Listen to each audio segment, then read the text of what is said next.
Hello, everyone. I want to welcome you to this webinar on how to deal with debt.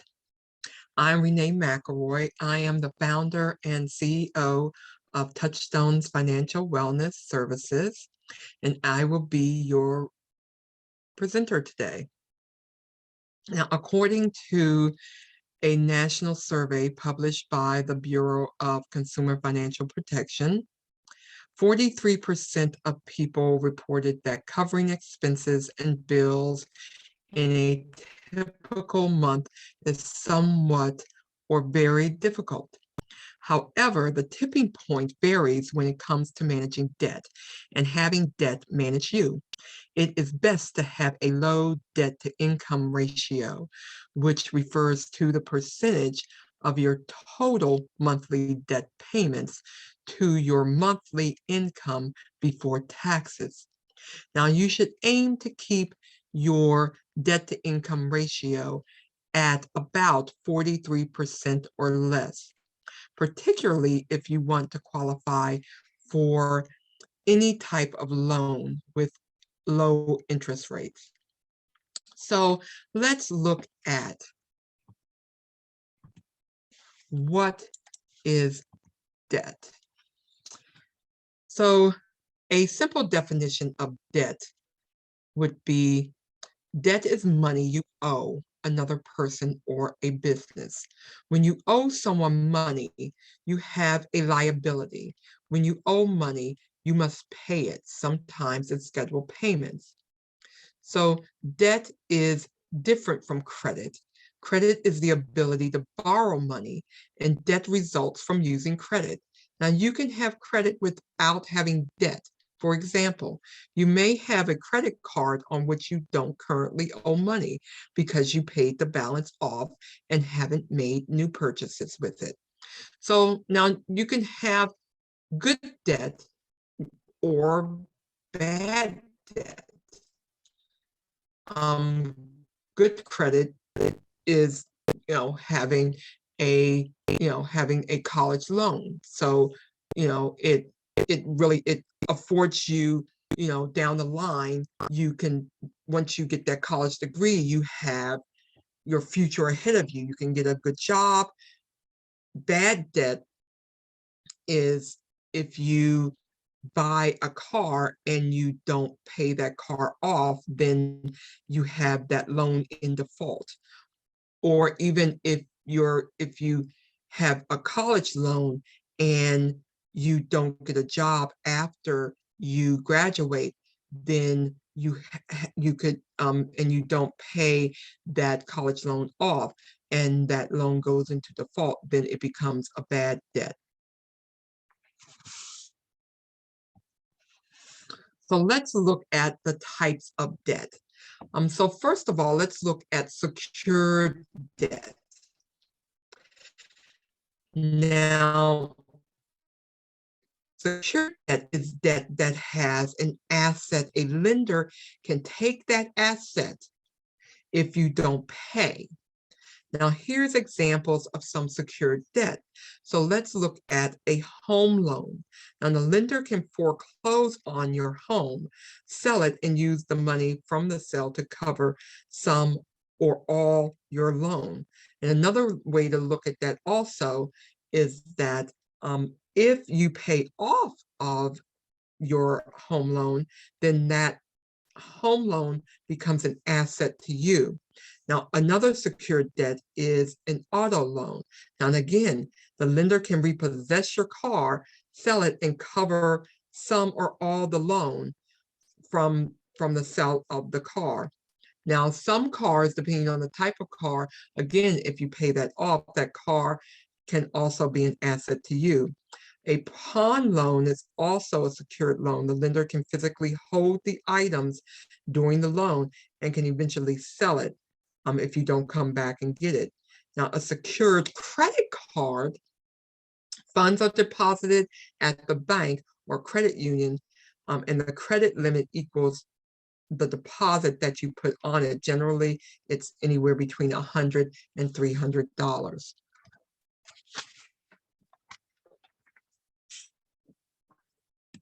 Now, another type of debt is called unsecured debt. Unsecured debt does not have an asset attached to it.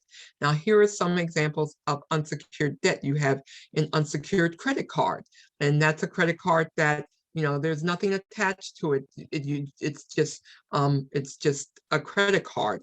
You also have department store charge cards. There's nothing attached to it. It's they place the limit, and the limit can increase depending on how you pay that card off. You also have signature loans. That's a loan that's just granted to you by your signature. There's nothing attached to it. Medical debt, there's nothing attached to it. And then you have student loans, federal loans, private student loans. There's nothing attached to that. Now, federal loans, while they are considered unsecured, remember they can attach your wages to that if you do not pay them back. So federal loans, while they are not, they are considered unsecured, if you go into default of a federal loan, they can attach to your wages for that. So let's look at identifying signs of unindebtedness. Okay, so when you are considered over indebtedness, that's when you have more debt than you have income. So how do you know when you are over indebtedness? So knowing you are over indebtedness, that means that not knowing how much you owe. So you've lost track of how much you owe. Running out of money. Are you using credit cards on occasions when you previously used cash? Okay, so paying only the minimum amount due. Do you normally pay the minimum payment or just a little more than the minimum? Okay, exceeding debt limits and credit limits. Are you spending 15% or more of your take-home pay on non-mortgage credit payments? Requesting new credit cards to increase your borrowing capacity or asking for increases in your credit limits, okay? So using cash advances to pay off credit cards. So have you obtained a cash advance on one credit card to make a payment on another credit card or pay other bills? So again, are you paying late or skipping credit payments? Are you late once or more a year? And are you juggling bills like your mortgage or your rent on your car payment, your telephone, or your utilities? So think about these things. Refinancing. Are you considering refinancing or taking add-on loans to pay other bills? So think about this. Are you borrowing to pay off owed debts to reduce pressure on your budget? Experiencing a garnishment. Now think about this. Are you experiencing a garnishment of your wages to satisfy a debt? And then the last thing, are you experiencing repossession or foreclosure due to the failure to pay a debt? So have you experiencing one or more of any of these things? And if you are, then you may be experiencing signs of over indebtedness. That means you have experienced stretching of your debt. You have more debt than your income can allow. So what are some ways that people have dealt with over indebtedness? Now, these are some ways that people have dealt with their over indebtedness. So one of the ways, and we discussed this as being a part of over indebtedness. So now there are several ways that you can handle your debt. However, each individual has to choose the way that is best for them and their situation. And before you consider any option, it is best to research it first. You want to find out what services a business provides, how much it costs, and how long it may take to get the results that they have promised. Now, don't rely on verbal promises. Get everything in writing and make sure you read your contract carefully. In addition, remember the risk, fees, and possible consequences associated with the option you choose. Therefore, before selecting any one of these alternatives to handle your debt solution, be sure you make your choice wisely. So let's look at the first one here, debt consolidation. Okay, so debt consolidation. Now, individuals may consider a debt consolidation loan to exchange several smaller debts, especially those with high interest and varying due dates, for one with a lower interest and smaller monthly payment. However, consolidation loans cost. And in addition to the interest, you may have to pay points, with 1 point equal to 1% of the amount you borrow. Now, in addition, avoid the temptation to use this strategy simply to lower your monthly payments, as well as charging up the cards again and again. Think very hard before you consider this option. Now, secondly, debt settlement programs. Now, debt settlement programs are typically offered by for-profit companies and involve negotiation with your creditor to allow you to pay a settlement to resolve your debt. Now, this is a lump sum that is less than the full amount that you owe. Now, in order to make this lump sum payment, the program asks that you set aside a specific amount of money every month in savings. Now, debt settlement companies usually ask that you transfer this amount every month into an escrow-like account to accumulate enough savings to pay off the settlement that is eventually reached. Now, although a debt settlement company may be able to settle one or more of your debts, there are risks associated with these programs, such as many people have trouble making these payments for an extended amount of time. Some programs require 36 months or longer for the debts to be settled and end up dropping out of the programs as a result. Now, creditors have no obligation to agree to negotiate a settlement of the amount you owe, and there is a possibility that your debt settlement company will not be able to settle some of your debts, even if you set aside the monthly amounts required by the program, leaving you with interest and fees unpaid. Because debt settlement programs often ask or encourage you to stop ending payments directly to your creditors, they may have negative impact on your credit report and other serious consequences, such as lawsuits and collections. And finally, the last option is bankruptcy. Now, personal bankruptcy may also be an option, although its consequences are long-lasting and far-reaching. Bankruptcy is a legal procedure which can give people who cannot pay their bills a fresh start. A decision to file for bankruptcy is a serious step and should be made only as a last result to deal with financial problems. There are two types of bankruptcy available to most individuals. The first one is a Chapter 13.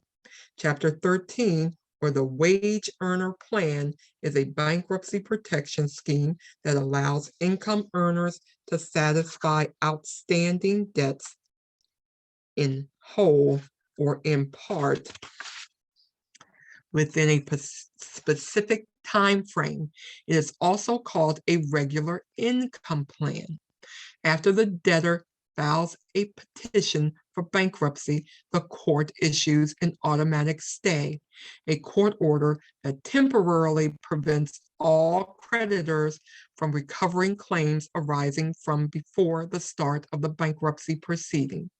This action protects the debtor from collection efforts by creditors, including garnishments. Typically, no assets may be sold by a debtor or repossessed by a lender after a stay is granted. Following notification to all parties, a hearing is scheduled, and with the help of the bankruptcy trustee, the repayment plan is reviewed and approved by the court, and the trustee distributes the assets according to the court-approved plan. The debtor must then follow a strict budget while repaying their obligations. During this time, the bankrupt person cannot obtain any new credit without the permission of the trustee.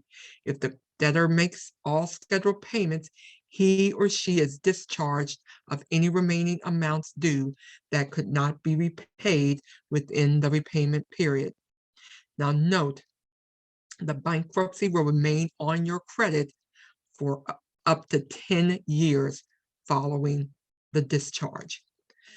Now, the second bankruptcy is a Chapter 7. Chapter 7, or what is known as a straight bankruptcy, is also called an immediate liquidation plan and provides that a debtor's assets are sold, creditors receive payment, and the debtor is freed from most, if not all, of his or her debts. This option is permitted by the court when it would be highly unlikely that substantial repayment could ever be made. Petitioners seeking to file a Chapter 7 must pass a means test to determine whether an individual's debtor's Chapter 7 filing can be presumed to be an abuse of the bankruptcy laws requiring dismissal or conversion of the case. It is based on the individual's income, amount of debt, and bad faith on the past of the debtor. Those who fail this test because their income is too high must file a Chapter 13 instead. When Chapter 7 is allowed, most of the bankrupt person's assets are given over to the bankruptcy trustee, and any assets that serve as collateral for loans are turned over to the appropriate secured creditors. Most of the remaining assets are sold, and the proceeds of the sales are distributed to the unsecured creditors of the bankrupt person. If the debtor decides to reaffirm a debt, he or she must do so before the bankruptcy discharge is entered. The debtor must sign a written reaffirmation agreement and file it with the court. This is sometimes done with vehicles, as the debtor often needs reliable transportation to get to work. As noted above, bankruptcy should be used as a last resort rather than a quick fix or cure-all for overuse of credit. Bankruptcy, as I said, remains on your credit report for 10 years. People who have declared bankruptcy typically face years of trouble when renting houses, obtaining home loans, buying insurance, and obtaining employment. They also cannot use Chapter 7 bankruptcy again for at least 6 years.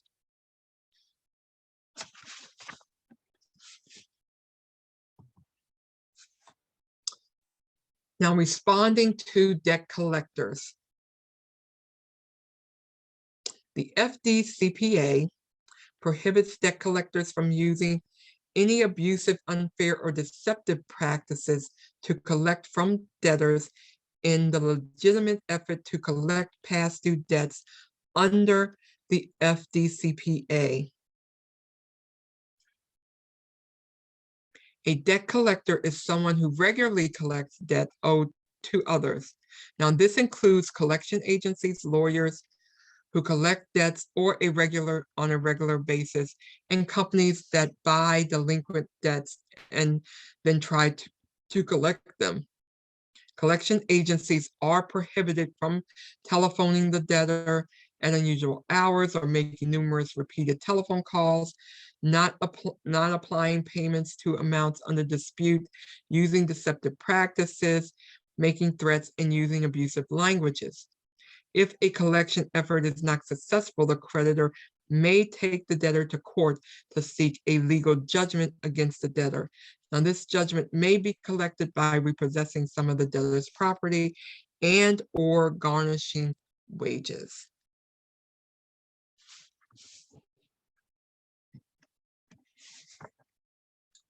So how do you yourself develop a debt repayment plan? So one, you want to review your income and expenses. So you want to take a careful analysis of your household income and expenses. This is the first step in digging out of debt. You will need to use an income and expense statement or a cash flow statement. You then want to determine who and how much you owe. You can use a debt worksheet and assemble the following information for each of your loan accounts. You want to have the name, address, and phone number of each creditor, your account number, your balance owed, your monthly payment, your payment due date, your account and date last paid, your type of legal action, your any garnishment or repossession, the annual percentage rate and interest on each loan. Then you want to determine what your debt to income ratio is, and you want to set up a plan for paying your debts.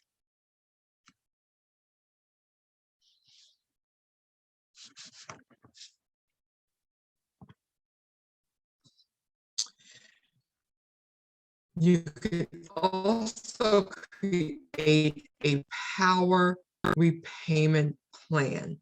You can do this by logging into the powerpay.org and set up a free account. There you will find the PowerPay tool that can help you organize your debt repayment plan. It is easy and free. You can make the minimum payment on your debts.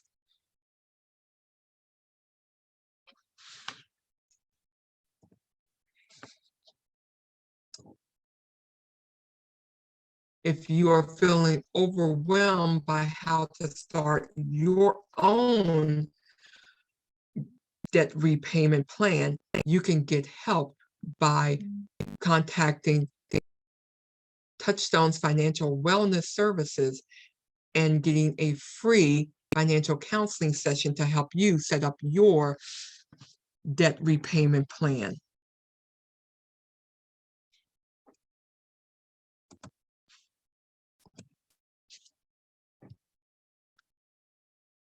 Well, thank you for joining us on this